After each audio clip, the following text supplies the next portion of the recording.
homemade bread buns with Chef Josh Omusiisisiisi. So olunaku lwa leero ngenda kuba nkuyigiza engeri gy'okolamu bread buns ewaka nange Chef Josh Omusiisisiisi. So ngenda kusaba toyiga wekka, video eno gikwate ogisharinge n'omuntu omulala. Please don't learn alone. Share this video with each and everyone on WhatsApp, each and everyone in your inbox, so that we can educate the world together. Today we are going to do homemade bread buns. Homemade bread buns, and I'm going to give you a simple recipe. So for the new viewers, or if you are watching, please first like this video. Bobanga kuoli soko liking video eno. Bobanga oli mupya, soko subscribing na kadekatani ngeko ono. Soko anga ofuna espiza buli kanaku. So we are going to need wheat flour 650 grams. Tugenda kwetaaga engano 650 grams. 650 grams ezengano. Then wetumaliza okupima engano, after measuring wheat flour, we are going to apply it in the bowl. We are going to apply it in the bowl. Then we are going to measure sugar. Sugar we need 75 grams. Sukali twetaaga grams 75. So we are going to measure 75 grams of sugar. We also apply it in the bowl. Tugiteeke naye mu bowl. Bwe tumaliza oteekamu sukali waffe, kyenkola ky'oba okola. What I'm doing is what you do. After measuring sugar, we are going to measure yeast. Yeast 10 grams. Instant yeast 2-in-1 10 grams. This tugenda kwetaaga grams 10. Instant yeast 2-in-1 tugenda kwetaaga grams 10. Nazo tugenda zi applyinga wali we twatadde sukali n'engano. So you apply it also in the bowl. Then after you're going to measure salt. Salt 4 grams. Salt 4 grams. Omunyo grams 4. Nazo bw'omaliza ozipima, you apply them in the bowl. Then Prestige margarine, you can use unsalted butter or Blue Band, 86 grams. 86 grams. Wetaaga grams 86. Nazo zi measuring. After measuring them, you also apply them in the bowl. If you're watching this video, please like this video. Video liking. If you're a new viewer, please subscribe on my YouTube channel. Then apply your Prestige. Then you apply 1 egg. Kwato tekemu ejirimu. Kwato tekemu ejirimu. You apply 1 egg. Remember, tusosemu ngano n'ebirala. Then amazzi, water, 320 ml. But don't apply them now. Totekamu mazzi kati. So soko olwabinga nti sun texture. Soko olwabinga ebirungo bino byonna bibonemu bulungi. Soko bitabule byonna bibulemu bulungi paka tukana ofuna texture yeringa ey'omusenyu until sun texture. So after, if you see sun texture, you apply water little by little. Remember, water is 320 ml. Water is 320 ml.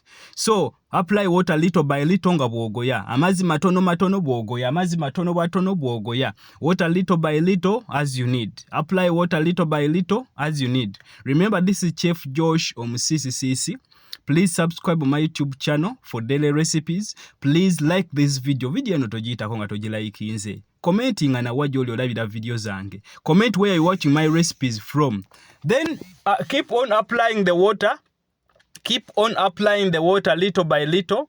Keep on applying water little by little. Then after that, knead for 10 to 20 minutes. After applying all the water, knead for 10 to 20 minutes. Make sure that you give it time. The reason lwaki abantu abamu mukola buns zammwe nga zikaluba donuts, you don't need for enough period of time. So need for enough period of time, giwa obudde, giteeke ku meeza, gigoye, gisindikire ddala. Then after gibayininge, finishing off n'akangano katono, era oddemu okole ki? Oddemu ogoye nga otekyakwata muki? Tekyakwata mu ngalo ng'erirwedde buki? Ng'erirwedde bulungi. Then bw'omaliriza, ogenda gikwata ogisetting awe. Ndowooza osogiraba engeri gyekola gyegonamu. Ogenda kiteeka mu bowl, apply it in the bowl or in the closed container, then rest it for 1 hour. Cover and rest it for 1 hour.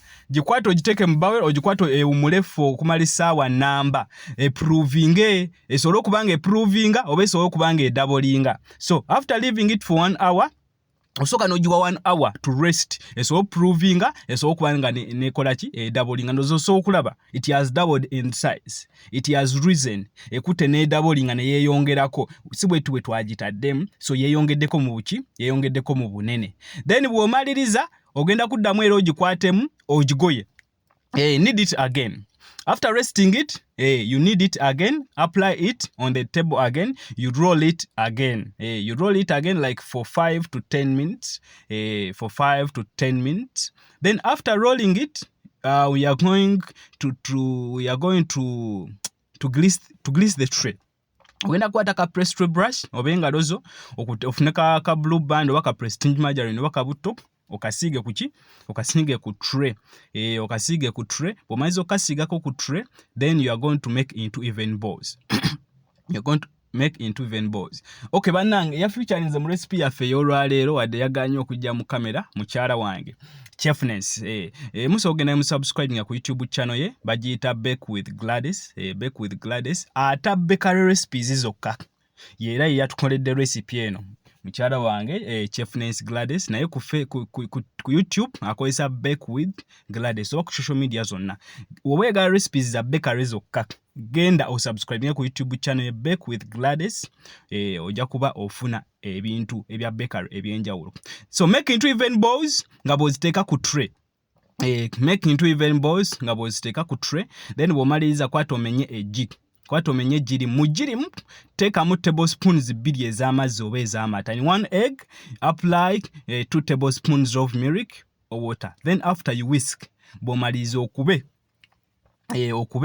bw'omaliza okuba we are going to first egg wash some of the balls empiira gyonna teyaji egg washinzeko egimu egg wash some of the balls then omaliza egg washinzeko empiira ng'esatu then emirala tugenda gibata washinga nga givuddeyo mu oven then w'omaliriza kwata resting for 20 minutes after that setting ebbali or resting for 20 minutes. I have said the one who featured in this video my wife Chefness Gladys, you can subscribe on our YouTube channel Bake with Gladys then soko tekeko oven yo to maximum ebugume soko tekeko oven yo to maximum ebugume soko gisetting eddakiika 3 esooka ebugume to maximum heat soko setting omuliro nga guweddeyo to maximum heat then our buns zikutine ziraising you can see they have risen the buns have risen buns zidouble because to the resting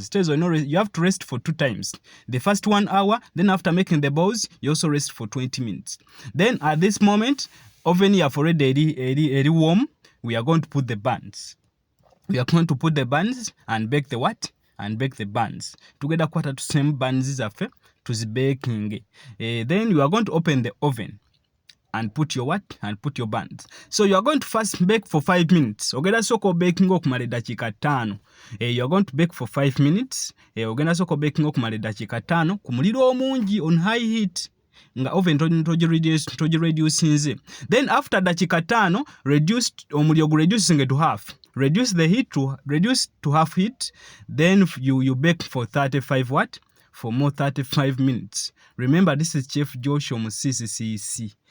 For the new viewers please subscribe on my YouTube channel bw'obanga oli mpya kwata subscribe ku YouTube channel so kwanga ofuna recipes za Africa banzi zaffe osobola okuziraba zimyuse zimyuse n'olwedde tukyabuzaayo eddakiika nga 17 you can see kitegeeza gwatalina oven please mpatisapinga ku enamba yennyini ya Super Kitchen School mpatisapinga nsobola okusindikira buns without oven nga tuzikoledde ku kyoto na sigiri Super Kitchen School tutraininga ku Rebecca barista ne pastries mu short courses mwezi gumu myezi 3 tulina advance certificate ya myaka 2 tukola 100% practical hands-on abave wala tuba wa accommodation ate bannanga muntu asomye emyaka 2 oba emyaka 3 omwana bw'amaliriza tumufunya ne internship after internship ne tumufunya n'ekyokukola kati gwali ayagala okutandika business osobola okujja n'osoma intake yaffe etandika nga 12 January esaawa zino tuli kuwa half bursaries abave watuba accommodation ne meals ate tukola 100% practical hands-on omwana amaliriza okusoma tumufunya internship after internship ne tumufunya n'ekyokukola mu hotel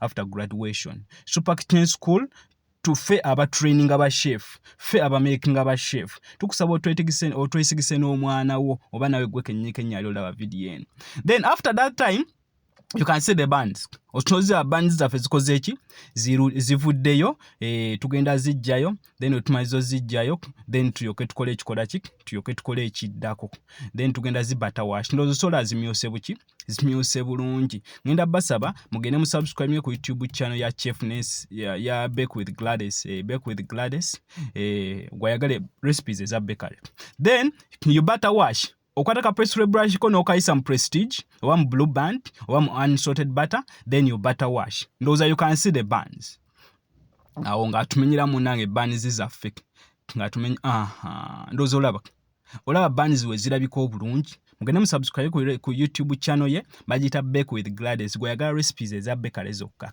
Nange anti engeri gye yaganye kamera nange nempozingawo Chef Josh Omusiisisiisi. Naye nga mbagala nnyo bannange mwenna abatufollowinga mwenna ababadde balaba recipe eno mubale kubanga mulaba recipe ate n'endala zikyajja. Ne recipe endala zikyajja.